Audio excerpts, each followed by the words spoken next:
Why are masks so suffocating over extended periods of time?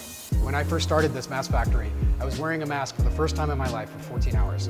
And I gotta tell you, there are many times I had to go outside, take that thing off, take a couple of deep breaths. I think a lot of it is psychological. A good mask is actually blocking water from coming out. And so you're gonna feel that in this small little area, and you've never felt that before. Is there anything to the idea that some masks are more breathable than others? 100%. In fact, the thing that's gonna protect you in a real surgical mask is something that deflects water. That interior layer and the exterior layer should deflect water. That actually protects you against things like COVID.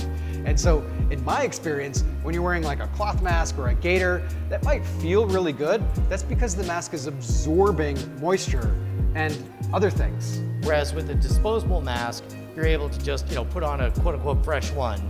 We think of a filter as like this thing with tiny holes in it that catches stuff. Stuff like COVID-19 is way too small for that. It would go right through any filter. So you need something extra. And that extra is static electricity. That static electricity are these charged particles that actually catch really, really small things like COVID-19.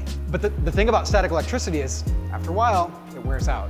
I've never thought of a mask as something that runs out of steam, but if I'm hearing you correctly, this is not so much like you're actually being suffocated after 8 hours. No. It just means that the efficacy can't be guaranteed by the government. But the thing is like, you don't see a lot of surgeons lying in the street dying from wearing masks for too long, right? This is not a thing. Surgeon suffocation epidemic continues. All over the news. The quality of mask really does matter. We try to make ours super breathable. Like that is very important. And the thinner that you can get it, the more breathable it's gonna be.